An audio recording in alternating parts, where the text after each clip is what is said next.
overall, when coming to England, I was like very surprised about how diverse it was, because I'm like, I never experienced like diversity in that type of like form. And I always say this. I'm like, I think America, no, I think like England is kind of like the melting pot that America like claims to be and stuff. Like we get here, we different, and we like kind of like, oh no, you're different, so you're weird, so like you're outside of. But like definitely there, it was like, especially in Newcastle. I mean, it was known for like. It was well known for a whole bunch of stuff, but like international stuff, you know, people coming from all over. And I mean, I still think, you know, even how you speaking like in London, like it wasn't too unfamiliar for like people from all over to just like be there and be cool. And it wasn't also like these undertones of like how the Americans have like had like their like racial history and stuff.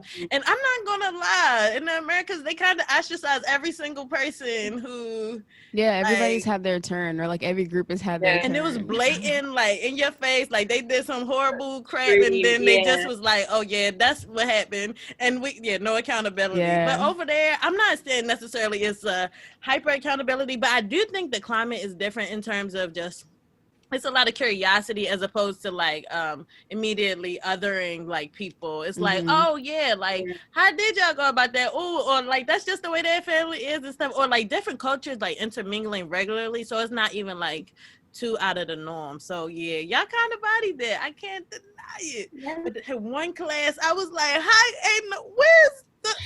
I'm like, where y'all at? Where's the folks? And I just felt like people really needed to be in that class too. And nobody, okay, it's layers to the classes, y'all. I could get into it. Same. I had a lot of classes like that where I was like, the people who need to be in this class aren't here. Bring them in. You know. Bring them in, walk them in, guide them right here, because they needed it. I think, going, like the classes in Newcastle were really interesting because I think Newcastle as a whole, I guess England is like very like majority white too, but obviously like in cities with lots of universities, you have lots of international students, so that just like, you know, it's like a different experience. So I wonder if growing up not in a major city in the UK, if like the experience would be different.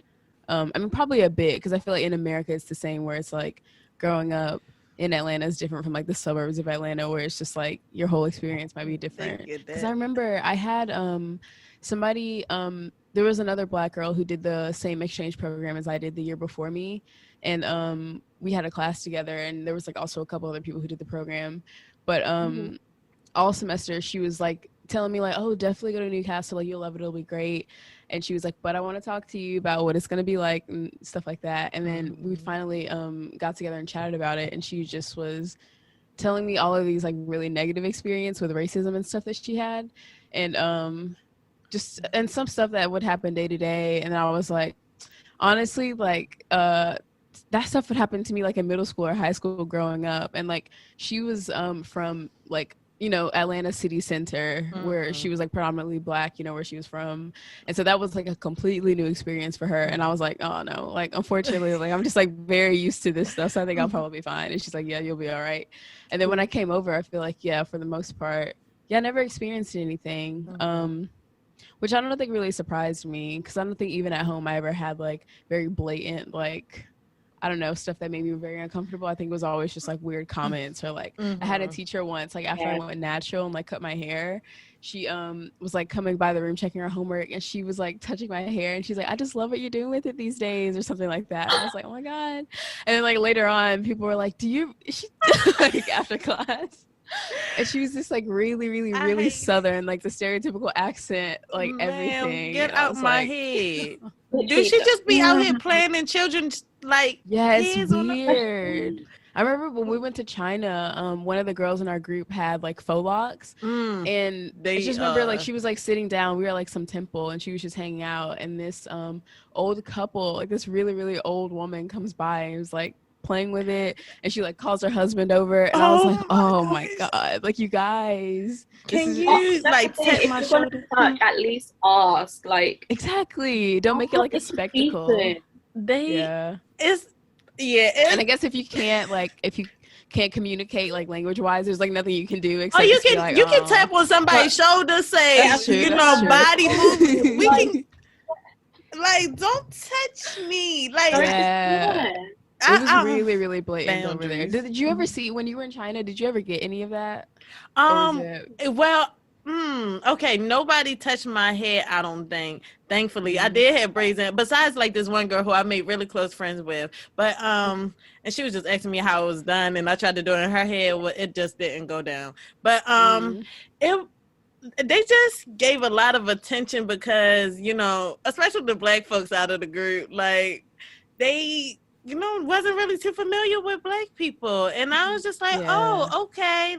Like they wanted to take pictures with me, or like they was inviting me to their houses and stuff. I'm just like, I gotta stick with the group. So I can't really take my time right here. But yeah, I don't know. I kind of felt like, you know, a celebrity there. I ain't gonna hold Yeah, you. I was yeah. like, oh, this one is Everybody was like, taking pictures. I was like, okay, let me just give me a second. like, hold on, let me get my like this side, you know. But overall, I felt like that was in comparison to like somebody back at home, like in Atlanta, like, you know, like definitely not like like that curiosity from them, like in this completely different country where they like don't, you know, see people of this pigment that often and stuff like that. Yeah. You know, I can give it a little pass. Ideally, don't touch me, because do you just be touching people? But yeah, don't touch me. But here in the Americas, or even over somewhere across the pond where y'all at, like I get like that happened to me actually while I was in England. We had gone out one night, and I think I had my hair in them little twisties, and some lady just came up and was like, "I like your hair," and I just looking at her like, why is this happening to me? And you know, it'd be like, wow, because you don't be trying to make a scene, but you'd be like, what is Yeah. going on? Like the audacity. But Do I have a I sign saying touch me or Yeah. like what? nothing. Like I just don't get how people feel comfortable. Like, how did you feel comfortable? That's what I want to ask. Mhm. But I even saw like though some anti like other like ethnic backgrounds, like while in England though. I remember I was hanging out with my one friend from Spain, and this like we were just walking around the city, I think thrift shopping, and this guy I think like yelled out like the I guess I can say G slur, but I could just say it out loud so y'all know what I'm talking about. But like called her a gypsy pretty much and stuff. But like in a very spiteful manner and stuff. And it was just like, wow, that wasn't something I ever like witnessed or experienced. And like she was, to me, she just looked like some white girl from Spain. But obviously to this other white person, she looked like some more marginalized white person, like Yeah. more actually like resembling more of a person of color, which of course is a marginalized group because they're gonna oppress any and everywhere they can. But anyway, so it was just wild to even witness that. But that outside of that, I thought it was at least more culturally appropriate compared to the Americas, because it'd be wild over here. I don't even